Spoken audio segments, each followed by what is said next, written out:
Welcome to the Ringer NFL show. I'm your host, Sheil Kapadia. A wild week 3 in the NFL. Upsets, comebacks, blocked kicks, you name it.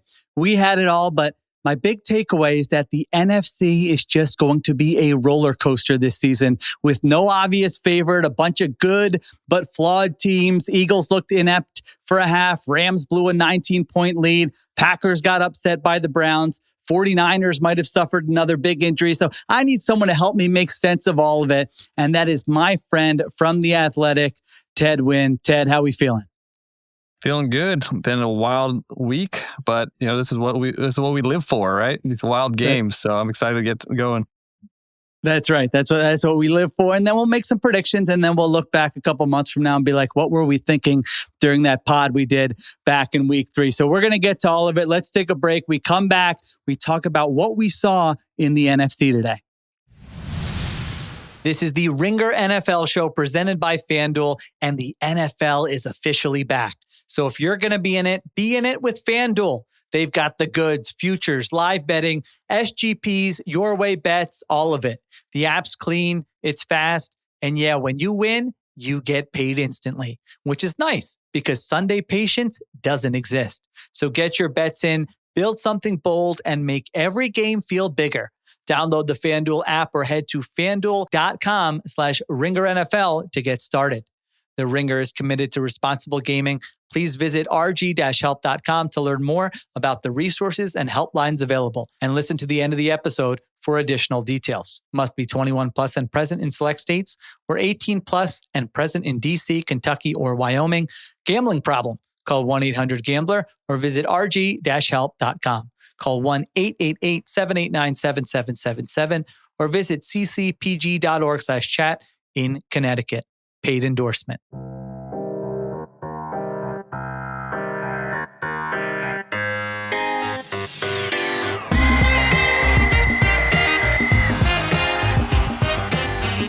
All right, we're back on the Ringer NFL show. So this is the deal. We're going to go through some of these teams that we looked at as contenders and talk about what we saw today, what we learned. Are we worried? Are we encouraged? And Ted, we got to start down the street from me in Philadelphia, Eagles-Rams, great game in the early window. And I actually want to start with the Los Angeles Rams because they were very close to being the story of week 3. If they finished that game versus the Eagles, if they improved to 3-0, all we're talking about is watch out for the Rams. They might be the best team in the NFC, but they blew the lead. And we can point to the blocked field goals and other factors, but I feel like all these teams we're going to talk about have sort of fatal flaws. And I wonder if the Rams' fatal flaw is Sean McVay's game management, because I thought he turtled in this game. I thought he took his foot off the gas, and this has been an issue throughout Sean McVay's career, the game management, the getting too conservative. I mean, they had so many opportunities to build a bigger lead, and he just kept choosing the conservative option over and over and over again. Let me give you some examples, Ted, to jog your memory. Second quarter, 4th and 3 from the Eagles 15. It's just a 13-7 game. He kicks the field goal. End of the second half. They've got the ball at the Eagles 36-yard line, 1:30 left. He plays for the field goal. 4th and 2 in the third quarter. Eagles 49. Punts. 4th and 2 from the Eagles 18. 8:46 left. They're up 26-21. So a field goal makes it 29-21. It's not like it makes it a full 2-possession game. He kicks and the field goal gets blocked. In addition to that, they waste 2 timeouts in the second half, just with the play clock running down. They could have used that on the final drive. And so to be clear here, I'm not saying it's the most important part of his job. He is a great coach. He's an elite schemer, an elite play caller, an elite game planner. I know we want to talk about that, but I just don't understand why he hasn't addressed this. I know he's talked about it before, but just the game management stuff with him, with Kyle Shanahan, it continues to creep up. So do you have an answer for me? Sean McVay, Kyle, some of these other coaches kind of from that tree, they're so detailed with so much, but for stuff like the game management, it comes back to bite them. Yeah, I mean, it's definitely an issue. And it's strange because the play calling, I felt like wasn't conservative in the second half because like they're taking shots like late into the game. And, if you're that aggressive from a play calling standpoint, like why wouldn't you be more aggressive on fourth down, And it's frustrating, but at the same time, they still should have won that game. You get one of those field goals in, you win the game towards the end. So it's frustrating. The timeout usage is frustrating. Side note, Kyle Shanahan did go for it on fourth down twice against the Cardinals. And okay, so there's some hope. Yeah, he could have shelled up at the end and didn't go for fourth down, but he went for a fourth down and he threw a bomb to they called a bomb to Ricky Pearsall for a big catch. So, maybe Kyle Shanahan is changing his stripes. So we're talking about the Rams now. And I get it's frustrating because, you're doing the hard stuff right as far as game planning and play calling. I thought he had an excellent game plan against the Eagles defense today. And, we talked about this before the pod, but they were the Rams were starting to transition more into an under-center team. And this process started last year. When they first got Matthew Stafford, they kind of went away from that Jared Goff offense. They went to more shotgun, more spread formations. They wanted to make Stafford comfortable. They wanted to take advantage of the drop back passing game. But last year, they went up to 45% under center, second just to the Lions. And this year, they're up to 65%. So they even increased it more. And in this game, they look like old school Rams, condensed formations, under center, motion, using Puka Nacua in the run game, all those things. And it's partly in response to Vic Fangio himself, because the whole league is going towards this Vic Fangio too high type of defense. So now Sean McVay is going back and responding by going under center, running more gap scheme, getting back into that run game and going back to more play action. And today it perfectly, culminated into a really nice first half when they were just owning the line of scrimmage. Yeah. And then in the second half, they were still able to run the ball effectively. But like you mentioned, those fourth down issues and just couldn't score in the red zone. That's what ultimately did them in. Yeah, their run game was awesome in this game. I think going back to last year, it's like the best rushing performance against the Eagles just in terms of success rate since Vic Fangio became the defensive coordinator. So I'm with you. Like, McVay was in his bag for a lot of this game. I mean, they had the Eagles on their heels. Like you said, they were taking shots downfield. It was under center play action. It was run game. A lot of it was really working. And I just wonder if he looks back at it and goes, all right, there were some opportunities there, because it's funny with McVay. Like, I feel like Shanahan usually just kind of poo-poos it and it's like, well, you don't know the circumstances of this. McVay has addressed this in the past where he's like, yeah, maybe it is something I need to work on, specifically with the timeouts. And I know he hired a sort of a strategist last year to help him with it. And maybe he just needs a little reminder, because I don't think he's ignorant or arrogant about the game management stuff. He just needs a reminder that this stuff can be the difference between wins and losses. And to your point, it's not like they lost the game just because he did this, but it's the NFL. The margins are very slim, and it could be special teams. It could be one penalty, but it could also be the game management stuff. So overall, I feel like for even that rant I went on, if I were a Rams fan, I think I still feel very good about this team. They went toe-to-toe with an Eagles team that won the Super Bowl last year. Do you still kind of put them in that top tier of NFC contenders? Yeah, I mean, it stinks they lost, but I actually feel a lot better about the Rams after this game than I did coming in, because I just didn't think they had the ability to own the line of scrimmage like they did. And they did it against a very good front with the Eagles too. So, but the big concern with the Rams is their secondary, and that definitely played out in the second half. Like they lost Ahkello Witherspoon, who's, okay corner, but at least he has size. Their two corners they have now both weigh 180 pounds. And you saw that kind of play out because A.J. Brown just punked them in the second half. So that is a concern. Their secondary is very bad. If their pass rush doesn't get home, you could beat them on the corners. But I just like this offense and their ability to win in different ways. But that secondary is concerning. All right, so secondary, McVay's game management, but you still feel good about the Rams. That's a great transition to the team they played today, the Philadelphia Eagles, and an offense that in the first half was a complete disaster. 33 total yards. Then they get behind, and all of a sudden they take the training wheels off. Ted, there's been, like we always talk about quarterbacks, hey, when teams know you have to pass, how do you perform? That can sometimes filter it in a certain way. And I know that's been a conversation with Jalen Hurts, but they're down 26-7 in the third quarter. And from there, Hurts goes 17 for 24 for 209 yards and 3 touchdowns. And again, that was with the Rams knowing they had to pass the ball. All of a sudden, A.J. Brown, remember him? Devontae Smith, Dallas Goedert. It's like this team can be so confusing and so frustrating at times. Like, why does it take that type of situation for them to realize you've got A.J. Brown on the outside against these smaller corners? Like, he doesn't have to be wide open. Just give him some shots. They start doing that, and all of a sudden they start going up and down the field. So I wonder with this Eagles team, I think their flaw is certainly this passing game. Can you count on it week in and week out? But there's also a chance that this is like an aha moment and they come out and they're like, all right, we don't need to be so conservative. We don't need to always prioritize avoiding turnovers. We've got so much talent. We don't even need to have the best scheme. We just need to get the ball to our playmakers, and this offense is going to look a little different. So that was my big takeaway from this game. Yeah, and I will say, having, Lane Johnson's injury was big. And when Fred Johnson came in, it felt like that totally changed the game. And it must be nice to have like different options you could just put in a right tackle. Not a lot of teams have that. Shout out to Jeff Stoutland for getting guys ready. And it just felt like they really struggled at the right tackle position. And as soon as Fred Johnson came in, it's not like he was great, but he provided the stability for this line and just gave Hurts just a little extra time for him to get the ball downfield. And it was huge. And I don't think they made any major adjustments, but they were a lot better at picking up some of the blitzes and simulated pressures that Chris Shula was throwing at them. And then they were able to hit some explosive plays off of it. So yeah, credit to the Eagles offensive line and Fred Johnson. I thought he made a major difference in this game. Yeah, Lane Johnson goes down in the first quarter, and they bring in Matt Pryor to play right tackle, which I think was a bit of a surprise.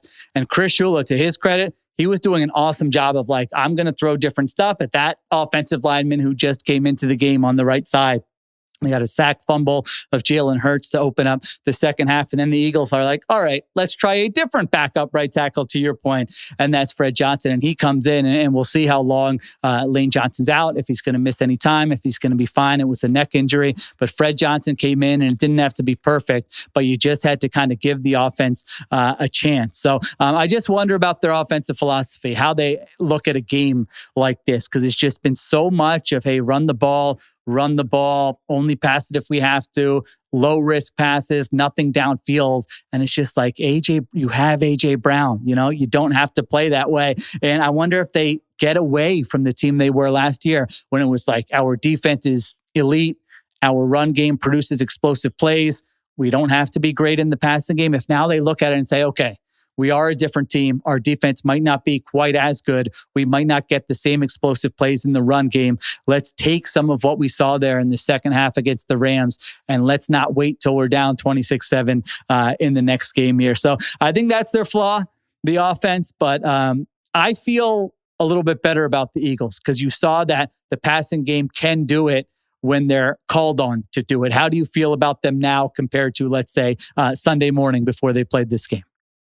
Yeah, it's weird. I do feel a little bit better about both teams, and maybe it's a first year coordinator thing where he feels like, I can't mess this up. I don't want to mess this up. We were a Super Bowl team last year. Yeah. It does take some balls to be ballsy, to call some of these high risky plays that are a little bit more high risk. So maybe that, he had this experience and sees that it's not going to be the end of the world. He puts the ball into Jalen Hurts' hands.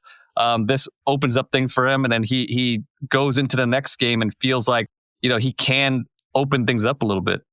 Yeah, they go to Tampa next week, who we're going to touch on here a little bit later. Let's take a break. Let's come back. Let's talk about the Green Bay Packers, another NFC contender who showed some flaws today. The Ringer NFL show is brought to you by FanDuel. FanDuel is changing the way you live bet football, and it starts with Next Drive SGPs. Now you can bet what's happening on the next drive. Will it end in a touchdown, a punt, a field goal? Then see the player stats you need, stack in player props, and build your bet exactly how you want it. And every NFL game day comes with a profit boost you can use on your Next Drive SGP, so you can get more out of every play. Whether you're betting a drive, a player, or the next big moment, FanDuel makes live betting feel smarter, faster, and way more fun. Visit FanDuel.com/Ringer NFL to download the app today and bet the next drive your way. Must be 21 plus and present in select states or 18 plus and present in DC, Kentucky, or Wyoming. Opt-in required. Bonus issued as non-withdrawable profit boost tokens. Restrictions apply, including any token expiration and max wager amount. See terms at sportsbook.fanduel.com. Gambling problem? Call 1-800-GAMBLER or visit rg-help.com. Call 1-888-789-7777 or visit ccpg.org/chat in Connecticut. All right, we're back on the Ringer NFL show. So, Ted, the Packers are up 10-0 against the Cleveland. They're 7.5-point favorites today at Cleveland. They're up 10-0 with 4 minutes left. They lose 13-10. They're now 2-1 on the season. What is your big takeaway from the Packers loss here? And do you feel much differently about them than you did before this game? I don't feel too bad about the Packers. I kind of saw them struggling. I kind of thought they were going to struggle coming into this game. Just because, when you look back at the Browns, when their defense was elite in 2023, they had some crazy home away splits. In 2023, their EPA per snap at home was 30.4. When they were away, it was 3.0. Their points per drive when they were at home, 0.92, less than a point per drive.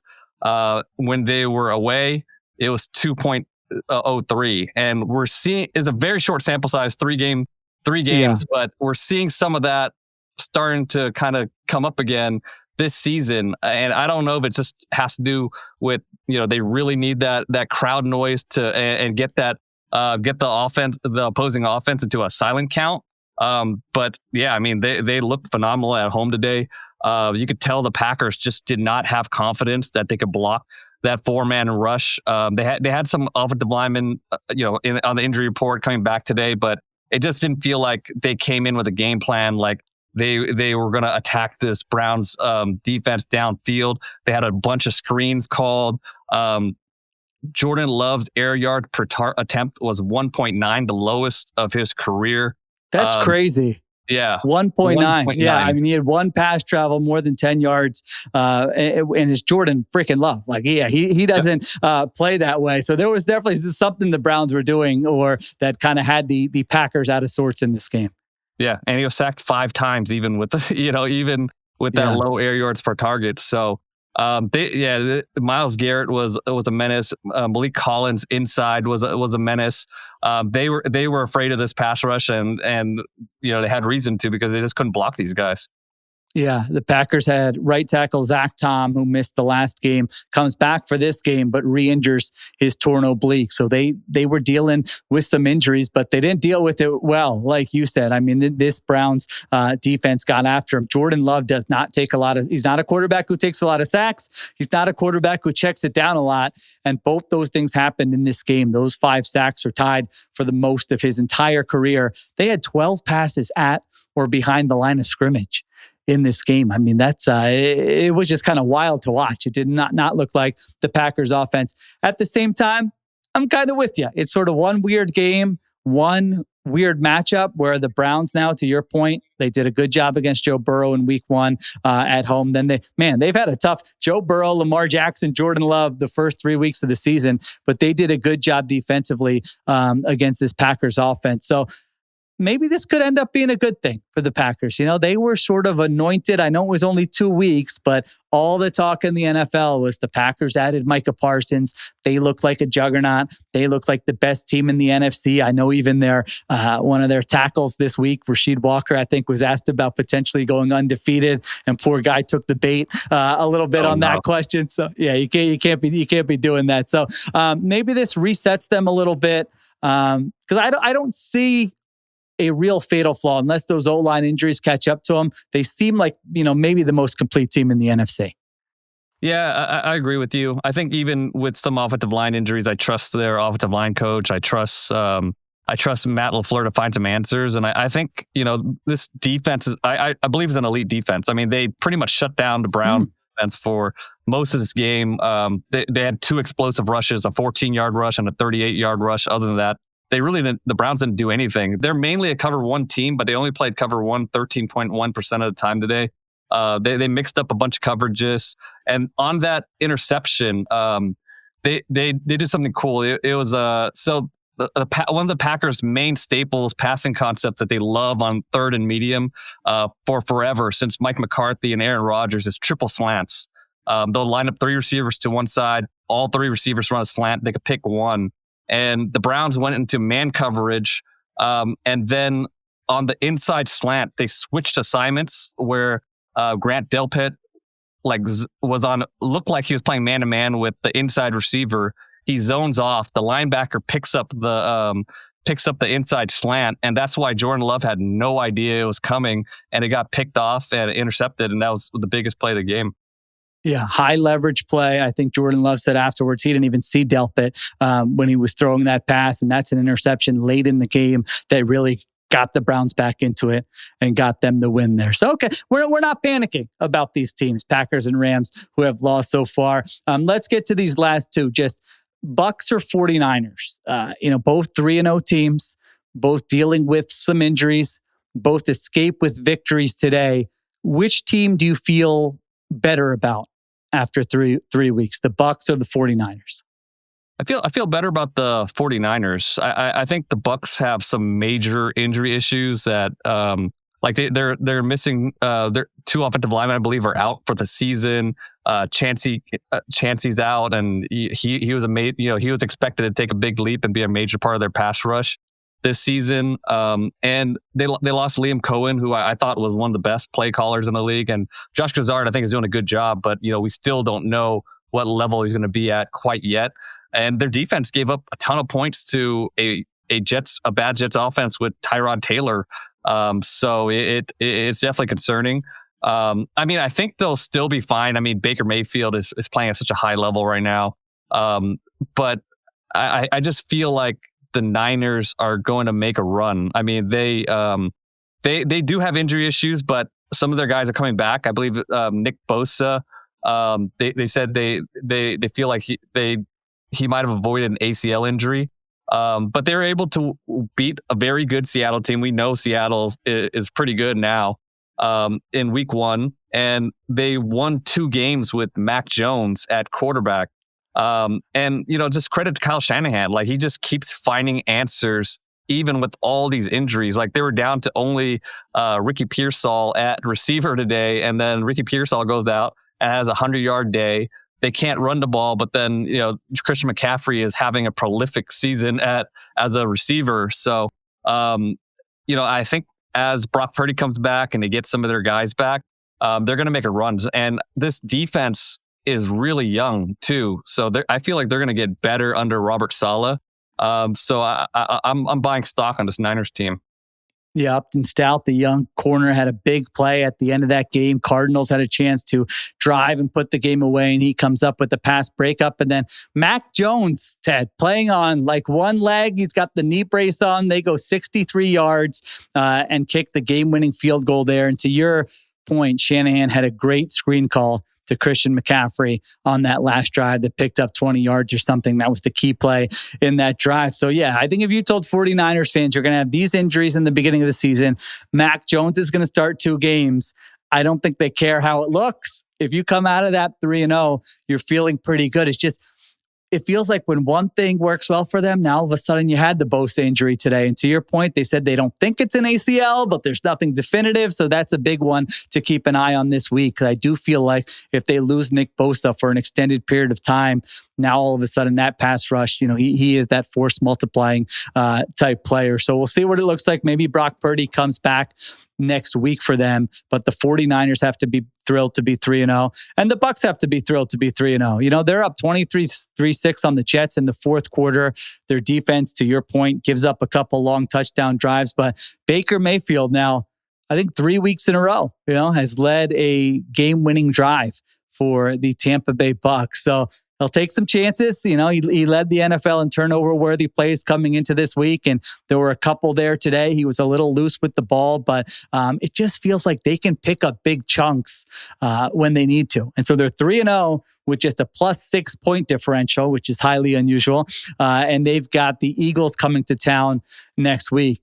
And their injuries are a factor too. Mike Evans left this game with a hamstring, but they could get Tristan Wirfs and Chris Godwin back soon. So we'll see what happens there. So there's a lot of teams. Honestly, we could have done like 10 teams in the NFC. Seahawks fans might be saying, hey, don't forget about us. Lions are playing on Monday night, so we didn't talk about them. Commanders get a win with Marcus Mariota. So I feel like the NFC is going to be wild this year with a lot of ups and downs, and we're going to change our minds every 3 weeks. But let me put you on the spot. If you had to pick a team right now that's going to represent the NFC in the Super Bowl, Ted, who do you got after 3 weeks?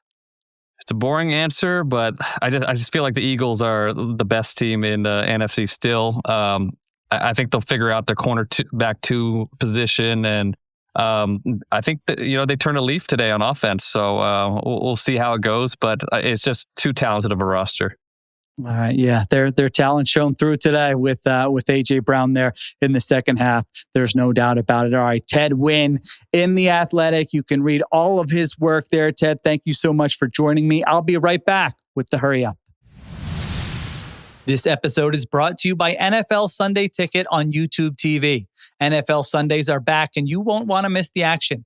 NFL Sunday Ticket on YouTube TV lets you catch every game every Sunday all in one place. And now new users get NFL Sunday Ticket for 8 payments of $34.50 per month.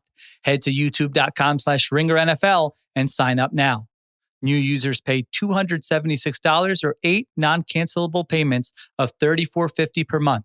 First charged at purchase. Availability varies with NFL Sunday Ticket for out-of-market games and YouTube TV base plan for local and national games. Base plan required. Device and content restrictions apply. Terms, restrictions, and embargoes apply. Excludes digital-only games. Commercial use excluded. No refunds. All right, the Hurry Up is our closing segment where I give you a take on news in the NFL. And I wanted to give the Bears, maybe more specifically Bears fans, a little love here. 31-14 win over the Cowboys. And that was the vision. You finally saw it on Sunday. That looked like a Ben Johnson offense. The creativity, the flea flicker, the screen to DeAndre Swift, the misdirection, scheming guys open, taking it to the opposing defense, being hard to prepare for, all those things. Ben Johnson brought it in this game, and we've talked about it in previous weeks. And, I don't think he's quite there yet. Maybe he's still getting the basics down. Well, he unleashed a lot of what we saw with him with the Lions in this game against the Cowboys. And that's a big deal because the best version of the Bears has to be Ben Johnson, his vision combined with Caleb Williams' talent. That's the mixture that has a chance to be special. And it wasn't pretty, again, through the first 2 weeks, but we saw it in this game. Caleb Williams goes 19 for 28 for 4 touchdowns, no interceptions, no sacks. He made those eye-popping throws that remind us he's just one of the most talented passers in the NFL. That's not hyperbole. He absolutely is. And so we see those highs every week, but some weeks we see a lot of lows as well. And in this game, he avoided the negative plays. So it was that nice balance of playing in structure when necessary, running the offense, improvising, using his talent, being creative when necessary as well. Wasn't perfect. Tom Brady still getting on him a little bit for his accuracy, some misses there, but I thought overall it looked really, really good. So I still think there will be some ups and downs with this Bears team. I'm not jumping to conclusions every single week, but I do think this performance can be meaningful because it's a reminder for those in the organization and the fan base who, 0-3, that would have been tough. So it's a reminder to the fan base and the organization what it has the potential to be with this coach and quarterback if things actually click. So I thought a big, big week 3 win for the Chicago Bears. All right, we'll get to a lot more this week. Thanks to everybody for listening. Thanks to Christopher Sutton for producing, Kiera Givens on social, and additional production supervision by Conor Nevins and Arjuna Ramgopowell. I'm Sheil Kapadia. We'll talk to you tomorrow on the Ringer NFL Show.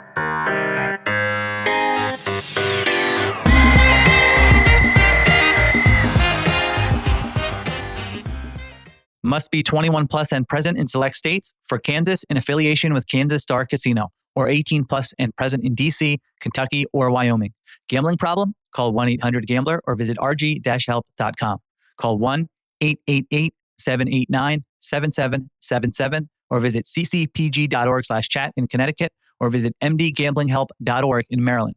Hope is here. Visit gamblinghelplinema.org or call 800-327-5050 for 24/7 support in Massachusetts or call 1-877-8-HOPE-NY or text HOPE-NY in New York.